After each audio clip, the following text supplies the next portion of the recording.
Assalamualaikum warahmatullahi wabarakatuh. Perkenalkan nama saya Hafiz Tegar Aryo Prakosa dengan NIM 2020-53144. Saya akan mempresentasikan tugas mata kuliah metodologi penelitian yang berjudul Analisa Data Kuantitatif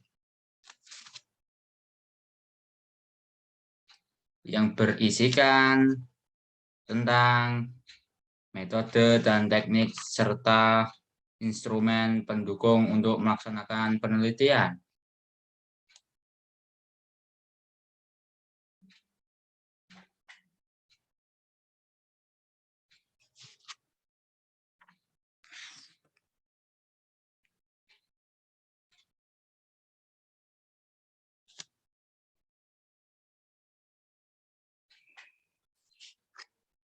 Secara umum, analisa data kuantitatif dapat digambarkan seperti pada gambar 1, di mana data yang diperoleh atau dikumpulkan, diverifikasi, dan dikelompokkan, kemudian dibuat tabel. Setelah itu dilakukan pengecekan tabel, lalu dianalisa masing-masing tabel sehingga menghasilkan kesimpulan.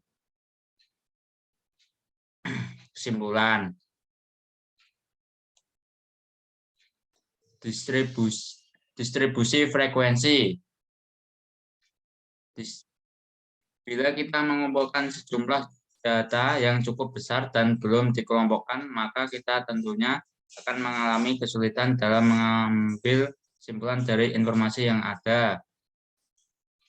Distribusi frekuensi merupakan suatu distribusi atau tabel frekuensi yang mengelompokkan data yang belum terkelompokkan ke dalam beberapa kelas. Pada tabel 1 menunjukkan distribusi frekuensi berdasarkan gender yang ikut kursus komputer. Cross tabulation dan korelasi. Cross tabulation adalah sebuah teknik visual yang memungkinkan peneliti menguji relasi antar variabel dan juga memberikan gambaran tentang data yang dikumpulkan selama penelitian. Sedangkan korelasi merupakan metode yang menggambarkan hubungan di antara satu variabel dengan variabel yang lainnya dan juga untuk mengukur kekuatan hubungan linier di antara dua variabel.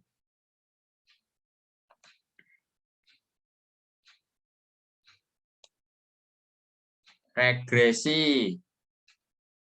Analisis regresi merupakan proses membuat fungsi model matematis yang dapat digunakan untuk memprediksi atau menentukan satu variabel dari variabel lainnya. Dapat dirumuskan Y sama dengan B0 tambah B1 XY, di mana B0 sama dengan intercept sampel, B1 sama dengan slope sampel. Keduanya dicari dengan analisis kuadrat terkecil atau least square analysis, yang merupakan suatu proses di mana model regresi dicari yang menghasilkan jumlah error kuadrat terkecil. Selain mengukur kekuatan hubungan antara dua variabel atau lebih, analisis regresi juga menunjukkan arah hubungan antara variabel dependen dengan variabel independen. Contoh regresi sederhana berusaha memperkirakan nilai ujian dengan lamanya waktu belajar. Analisis regresi berganda. Analisis regresi berganda atau multiple regression model merupakan analisis regresi yang mengkaji hubungan non-linear dan model regresi dengan lebih dari satu variabel bebas atau analisis regresi dengan dua atau lebih variabel bebas atau dengan sedikitnya satu prediktor non-linear. Dapat dirumuskan Y sama dengan B0 ditambah B1X1 ditambah B2X2 ditambah B3X3 ditambah titik ditambah BKXK, di mana K sama dengan banyaknya variabel bebas, B0 sama dengan konstanta regresi, BI sama dengan koefisien regresi parsial untuk variabel independen K1 menunjukkan bertambahnya Y apabila variabel independen 1 meningkat 1 unit dan variabel independen lainnya tidak berubah. X2 dapat berupa X1 kuadrat atau suku non-linear dari X1.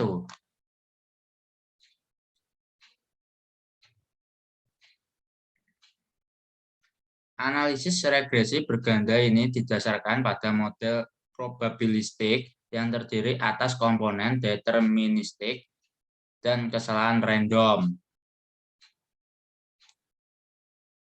Model-model regresi. Analisis regresi berganda ini didasarkan pada model probabilistik yang terdiri atas komponen deterministik dan kesalahan random. Adapun model-model regresinya adalah sebagai berikut. A. Model deterministik.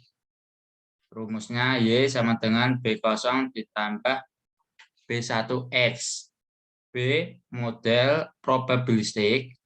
Rumusnya Y sama dengan B0 ditambah B1X ditambah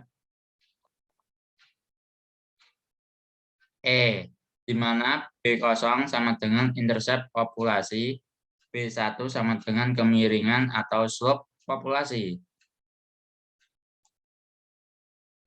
Uji T atau t-test.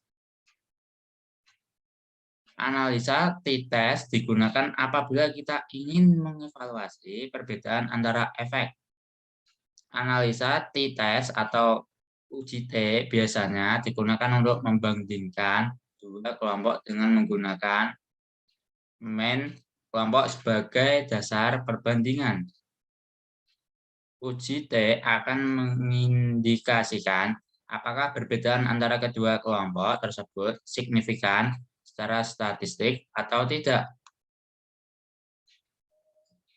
Contohnya, jika diambil tinggi badan mahasiswa Fasilkom yang terbagi atas 10 orang mahasiswa putri dan 10 orang mahasiswa putra, maka varians tinggi badan mahasiswa putra dan putri harus dianggap sama.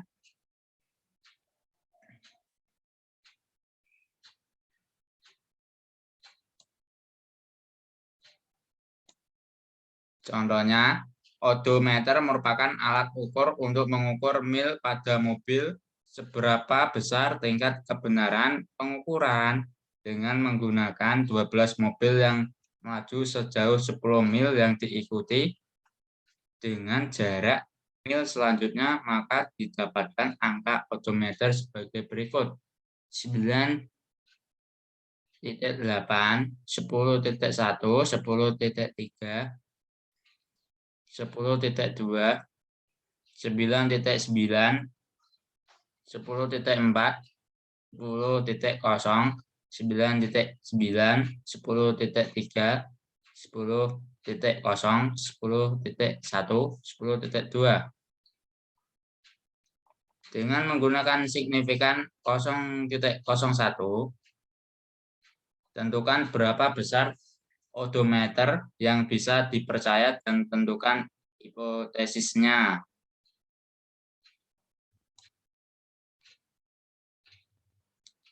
Jawabannya hipotesis statistiknya H0 dibagi mu sama dengan 10. HA dibagi mu kurang sama dengan kurang 10. A A sama dengan titik 01. DF sama dengan N dikurangi 1 sama dengan 12 kurangi 1 sama dengan 11.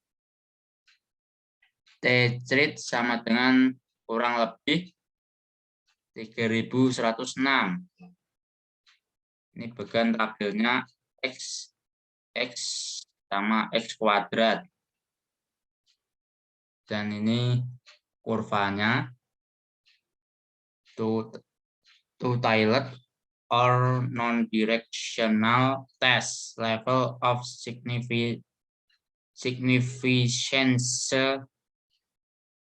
p-value in color. Coret angkanya. Perhitungannya ini, dan kesimpulan yang bisa diambil adalah menolak H kosong karena nilai T hitung lebih besar daripada nilai T tabel atau 1,67 lebih kecil 3106. Ini berarti jarak mil yang dihitung oleh odometer tidak signifikan atau berbeda nyata dengan jarak mil yang dihitung oleh mesin penghitung jarak yang ada pada mobil. Uji F atau F-test dan uji Z atau Z-test. Uji F berguna untuk menguji apakah populasi tempat sampel diambil memiliki korelasi nol atau adanya relasi yang signifikan antara variabel independen dengan variabel dependen. Uji Z merupakan salah satu bentuk dari uji kenormalan dengan besar sampel lebih dari 30. Kita bisa mengetahui atau menghitung estimasi standar deviasi dari populasi dengan melihat rata-rata sampelnya. Berikut ini merupakan perhitungan statistik uji Z. Z sama dengan X dikurangi M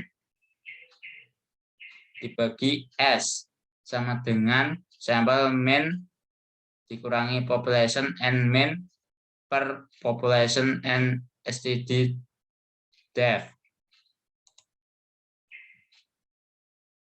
Analisis validitas dan analisis reliabilitas. Analisis validitas. Untuk melakukan analisis validitas dapat digunakan metode person, product, moment dengan syarat sampel yang diambil bersifat normal atau lebih besar 30, sedangkan bila sampel yang diambil kecil atau dalam kurung lebih kecil 30, maka dapat digunakan metode Spearman rank correlation. Analisis reliabilitas. Untuk melakukan analisis reliabilitas dapat digunakan metode Cronbach's alpha jika koefisien yang didapat lebih kecil 0,60, maka instrumen penelitian tersebut reliable.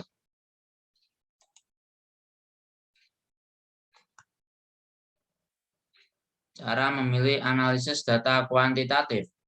Pada gambar 2 ini merupakan bagian yang dapat membantu kita dalam memilih analisis yang dapat digunakan untuk pengolahan data secara kuantitatif. Sekian, terima kasih. Semoga video ini bermanfaat. Wassalamualaikum warahmatullahi wabarakatuh.